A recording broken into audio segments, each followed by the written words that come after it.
Eu acho assim, cara, 2-0 contra o Goiás no Morumbi, eu acho que é suficiente para o São Paulo passar para a próxima fase. Eu acho muito difícil, por exemplo, o Goiás ganhar de 2 gols de diferença ou 3 gols de diferença e desclassificar o São Paulo. Eu não falo que o Goiás não possa ganhar. O Goiás pode ganhar jogando em casa, mas toma gol. Entendeu? Então eu acho que foi o suficiente. Poderia ser mais. Se São Paulo faz 3-0, tá carimbada totalmente a classificação. Mas eu acho que foi o suficiente. Jogar mata-mata contra equipes de qualquer divisão, em qualquer lugar do mundo, é só pegar as Copas dos países lá na Europa que você vê time de quarta divisão levando o jogo para os pênaltis contra time campeão da Europa e tudo mais. Então é sempre difícil, são 2 jogos, os times que não são favoritos jogam como se fosse final de Copa do Mundo, então a coisa fica muito mais difícil. Mas o São Paulo, eu acho que classificou. Eu acho que não perde a classificação para o Goiás, não.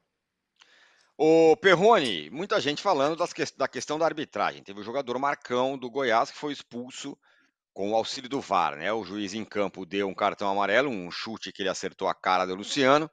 Aí foi pro VAR, expulso isso aos 30 e poucos minutos do primeiro tempo. Aí falou assim: bom, agora vai sossegar pro São Paulo, vai facilitar. Não, o primeiro tempo continuou difícil pro São Paulo, só conseguiu abrir ali no segundo tempo. Você achou que foi rigorosa demais a arbitragem? Olha, bom dia, Tirone, bom dia, Casão, todo mundo que está com a gente. Quando eu olho o lance pela primeira vez, eu falo, pô, foi rigoroso demais, né? Um amarelo ali estava bom, mas depois revendo, falo, cabe também o vermelho, cabe o vermelho. Então eu acho que é um lance que se ele desse o amarelo não seria um absurdo. Deu o vermelho, não foi absurdo. O que eu acho que é fora de lugar ali é o VAR, é interferir na decisão dele de campo, porque o cara estava bem colocado, é uma questão de interpretação. Então eu acho que, de novo, acaba sendo uma decisão por excesso de interferência do VAR, uma coisa que já encheu a paciência de todo mundo no futebol brasileiro, né? E assim, e também a gente já perdeu a esperança disso melhorar. Eu acho que deveria ter sido respeitada a decisão dele, a primeira decisão, quando ele toma no campo, porque quando o VAR chama, o cara tá bem colocado, viu? Tomou uma decisão. O VAR chama, já bota uma pressão, né? Pô, se os caras estão, né, estão falando e tal, é porque tem alguma coisa que eu não olhei direito. E aí já joga uma pressão em cima do cara. Então eu vejo dessa forma. Poderia ser só amarelo, o vermelho não é um excesso, o que há de excesso é a intervenção, mais uma vez, do VAR. E aí, né, Casão e Perrone, é aquela história com relação ao VAR no Brasil. Isso acontece toda rodada, quase todas as rodadas. Você tem no apito um árbitro inexperiente, que era o caso do árbitro de ontem. Aliás, de todos os jogos dessa Copa do Brasil nessa fase, o único árbitro cobaia, vamos dizer, estava nesse jogo. Os outros são todos experientes, Marcelo de Lima Henrique, tá todo mundo. Os graúdos estão nos outros jogos. Nesse jogo de São Paulo, tinha um árbitro inexperiente. Aí tem um árbitro inexperiente no campo e tem um cara que é maior do que ele no VAR. Hora que eu estava no estádio, hora que o juiz falou, foi pro VAR, eu falei, vai expulsar, vai expulsar. Porque o cara que tá no campo é menor do que o cara que tá no VAR. Ele não vai falar assim, não, pra mim não foi, valeu, bola pra frente. O cara acata a decisão. Isso acontece toda rodada. Sempre acontece. Eu concordo com o Perrone. Interferência o tempo todo, o tempo todo, o tempo todo do VAR, no lance que o juiz estava lá, viu, e para ele não tinha sido amarelo, até ser convencido pelo VAR, o Casão. A coisa que eu mais reclamo do VAR é a questão de tentar ficar convencendo o árbitro a mudar de ideia. Essa não é a função do VAR. O VAR pode chamar o árbitro para mostrar dá uma olhada ali que eu acho que nós vimos uma coisa diferente. Aí o cara vai lá, olha, fica com a mesma opinião, volta e continua o jogo. Não, os caras. Mas olha esse lance aqui, mas olha essa câmera aqui, olha aquele lado lá. Os caras não deixam o árbitro raciocinar e decidir por ele mesmo. Fica um bando de gente falando ao mesmo tempo, gritando, tentando convencer o árbitro. Isso aí me irrita bastante no futebol brasileiro. Aqui, desde quando entrou o VAR, eles não conseguem entender a função do VAR. Aqui no Brasil, eles não conseguem entender a função do VAR. O VAR não pode apitar o jogo. E o VAR aqui no Brasil apita o jogo. Quem participa dos lances determinantes de uma partida não é mais o árbitro, é o VAR. O VAR decide um pênalti, o VAR decide uma expulsão, né? O VAR decide se foi gol, se não foi gol. É o VAR que faz tudo isso. O árbitro em campo ele fica apitando faltinhas, laterais, sabe, escanteio, que não tem como o VAR interferir. O VAR não interfere em faltas, né, escanteios laterais. Agora, quando é uma jogada determinante do jogo, aquela jogada, um pênalti, um gol, uma jogada que decide a partida, aí quem decide é o VAR. Isso aí é um absurdo, cara. Então, para que coloca o árbitro em campo? O árbitro tem que ter a moral e a condição de ele se sentir no direito de decidir uma jogada. Se ele errar, é problema dele. Sabe? O VAR tem que interferir em jogadas que tem um erro grotesco do árbitro, um erro que vai interferir diretamente no jogo, sabe? Porque o árbitro não viu determinada coisa que o VAR conseguiu ver. Agora, opinião diferente não é. Você não precisa chamar o árbitro, na minha visão. Uma jogada de pênalti, né? Como foi contra o Grêmio aqui na Arena e contra o Corinthians lá no Mineirão, na MRV, com o Atlético. São jogadas que o árbitro está ali e ele apitou sim ou não e deixa o cara decidir. O VAR entra em todas as decisões. A função do VAR não é essa. A função do VAR não é essa. É colaboração com a arbitragem. É colaboração com a arbitragem. Não é decidir o jogo. Eu concordo com você, Casão. Bom, foi 2-0 para o São Paulo, Perrone. Como eu falei, não foi um jogo fácil, né? Todo mundo achou que o São Paulo ia passar o trator, que ia resolver a parada tal. No primeiro jogo, foi 2-0, uma boa vantagem. E o São Paulo teve muitas dificuldades no primeiro tempo. O São Paulo estava jogando no 4-2-4, o Goiás no 3-5-2, mas era quase que um 5-2-3, sei lá, 5-3-2. Porque estava muito fechado e o São Paulo não conseguiu, com os dois pontas, incomodar muito. Apesar que perdeu gols no primeiro tempo, né? O Lucas perdeu um gol incrível, por exemplo, no primeiro tempo. No segundo tempo, o Zubeldia mudou, colocou mais atacante, mexeu mais um pouco no time, abriu um pouco a defesa do Goiás e aí conseguiu a vitória. Foi duro, tá? Do ponto de vista tático, o Goiás, mesmo que muita gente falando que parava muito as jogadas com falta, e é verdade, segurou bem o São Paulo, que teve dificuldade no primeiro tempo. Não foi um grande jogo do São Paulo. Talvez tenha sido suficiente, mas não foi um grande jogo. Não, não foi um grande jogo, ainda mais se você levar em conta o tempo que o São Paulo ficou com um jogador a mais, né? Se você não viu o jogo, vai olhar ali, pô, ficou todo esse tempo com o jogador a mais, pô, por que não passou o carro nos caras, né? Então o São Paulo teve o controle, teve o domínio, mas não conseguiu transformar isso em gols e a coisa melhora com a entrada do Eric, o time melhora muito no segundo tempo, consegue explorar essa vantagem. Agora, assim, vejo que tem muita gente, a gente estava até comentando aqui antes de começar o programa, que tem torcedor cornetando, reclamando, não tem jeito certo de torcer, né? Não existe um jeito certo. Cada um tem cara que é mais exigente, mais corneta e tal. Mas para mim, o que interessa na Copa do Brasil é que você, apesar de todas as dificuldades, o time poderia ter jogado mais, poderia ter feito mais gols, apesar de tudo isso, vai viajar com uma vantagem muito boa. Vai viajar com a classificação, com uma grande chance de classificação. Então, isso é o que importa. Conseguiu vencer, fez 2 gols de diferença, e é isso que interessa, mas que poderia ter sido melhor, poderia já ter ficado mais tranquilo, poderia. Essas dificuldades realmente foram, assim, maiores do que deveriam ser diante, principalmente do fato, de ter um jogador a mais durante bom tempo da partida. Ontem, o Casão, você que fez muito gol decisivo, você vai compreender o que eu estou falando. Teve um cara lá que fez o chamado gol do 1-0. O jogo está enroscado, vai lá um cara e pimba, faz o gol. É o Luciano, que é que é entre tapas e beijos com a torcida do São Paulo. Ele é um pereba, ele não pode jogar de 10, ele não pode tirar a vaga do Lucas, ele não pode não sei o quê. Ontem ele precisou dele para abrir o placar e depois o Caleri, que vinha jogando mal, fez o segundo gol do São Paulo. Luciano é aquele cara que tem hora que a torcida adora, tem hora que a torcida não suporta. Fato é que ele faz muito gol decisivo. Ele é o artilheiro do São Paulo nesse século.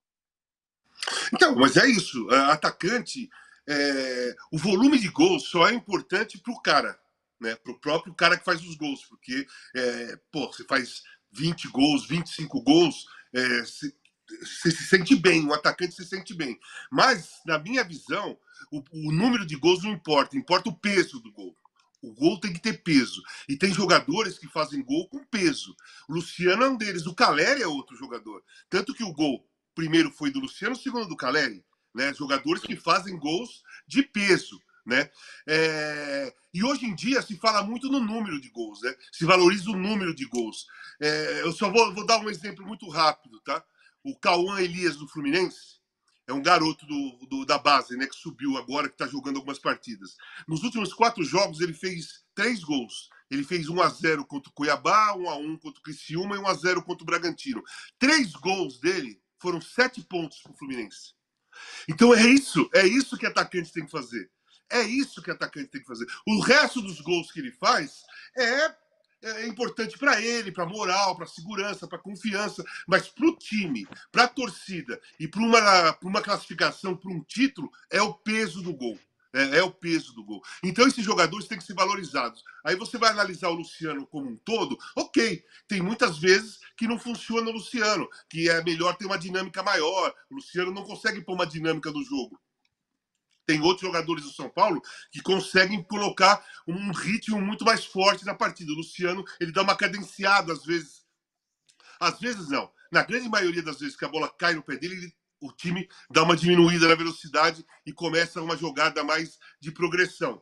Tudo bem, muitas vezes isso atrapalha, mas na hora da decisão, ele sempre está aparecendo ali, ele sempre está chegando ali, ou ele cria, ou ele sofre a falta, ou ele faz o gol, ou ele dá o passe, ou a bola sobra numa jogada que ele está fazendo. Então, esse tipo de jogador é importante ter no elenco. Eu não estou falando que ele tem que ser titular absoluto, mas é importante ter no elenco. Aquele negócio, o jogo está amarrado, você tem um cara desse no banco, você vai querer colocar alguém, você olha e fala assim, puta, eu vou colocar aquele cara, porque aquele cara, ele pode decidir o jogo para mim. Né? Porque senão você olha e fala assim, o que eu vou fazer? Vou trocar 5, vou pôr mais 5, vou tirar mais 5, só para pôr o cara mais descansado no jogo. Não, quando você tem um cara desse, você faz uma alteração querendo alguma coisa de definitivo e de confiança, que você tem quase certeza que aquele cara pode dar isso para você. É o Luciano. O Luciano é esse. O Perrone, ontem o Zubeldia foi em defesa do Luciano, porque ele foi perguntado na coletiva depois do jogo sobre a quantidade industrial de cartões que o Luciano toma. Só para ter uma base, ele no jogo do fim de semana pelo Brasileiro, ele estava no banco e tomou um cartão e por conta disso não vai jogar contra o Flamengo no fim de semana que vem. Mas o Zubeldia defendeu ele, falou assim: o Luciano é assim e eu não vou tirar a essência do que é o Luciano. Mais ou menos como, se o Luciano não for assim, brigão, não sei o que lá, ele não é o Luciano. E aí o Zubeldia defendeu, ele até falou dele mesmo, né, que ele também toma muito cartão, ontem não tomou o Zubeldia, mas defendeu o Luciano dos cartões em excesso que ele toma. Eu acho que é um ponto a ser trabalhado, né? Acho que você não pode pegar simplesmente aceitar a essência do jogador e tal e deixar assim. Acho que você tem que tentar trabalhar. Cartão amarelo prejudica muito um time, né? Você pode chegar ao extremo do vermelho e tal, mas os cartões, de maneira geral, atrapalham muito o time. Então, é uma coisa que você tem que trabalhar. Eu acho que é uma coisa que o Luciano precisa trabalhar muito. Não dá só para o treinador aceitar e pronto, e acabou. Mas tem outras questões aí também, né?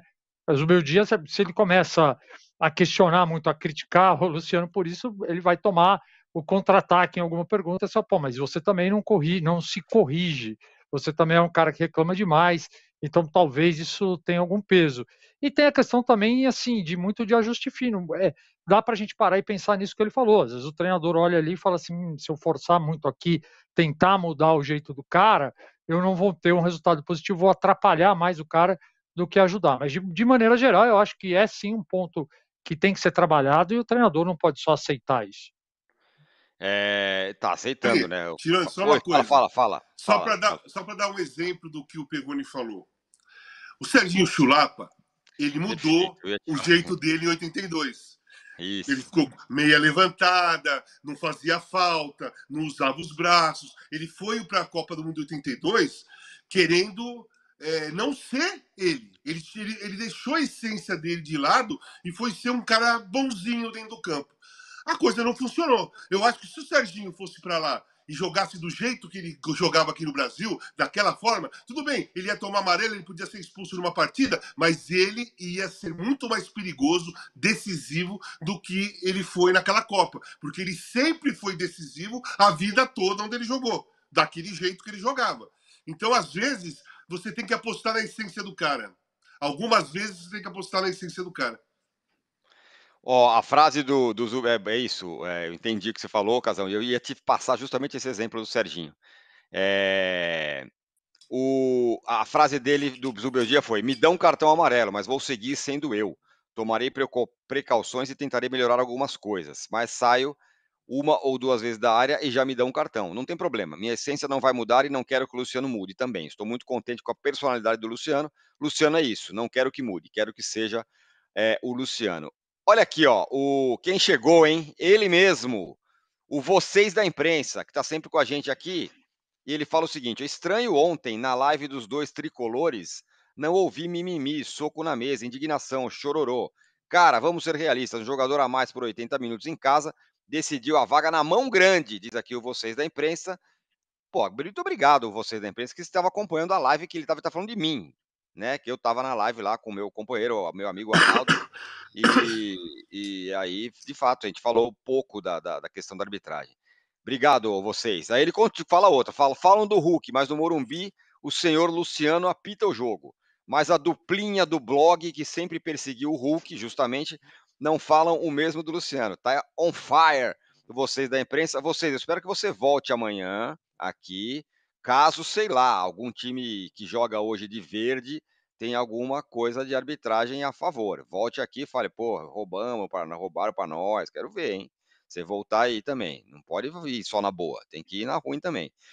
E, ó, o Casão e Perrone, ontem o São Paulo anunciou, engraçado que o São Paulo anunciou com um certo orgulho, a rescisão do contrato do Rames. Rescindimos o contrato e tudo mais, e a partir de aqui não temos mais nada a pagar.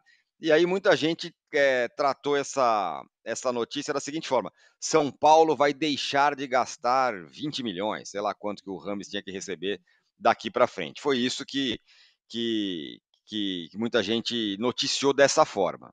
Aí é mais ou menos assim, né, Casão? Eu vou lá aqui na Avenida Brasil, perto da minha casa, tem aquela loja bonitona da Ferrari, fala, quanto custa essa Ferrari? Ah, custa 2 milhões. Pô, eu vou comprar, tá aí. Faz aí em 36 vezes.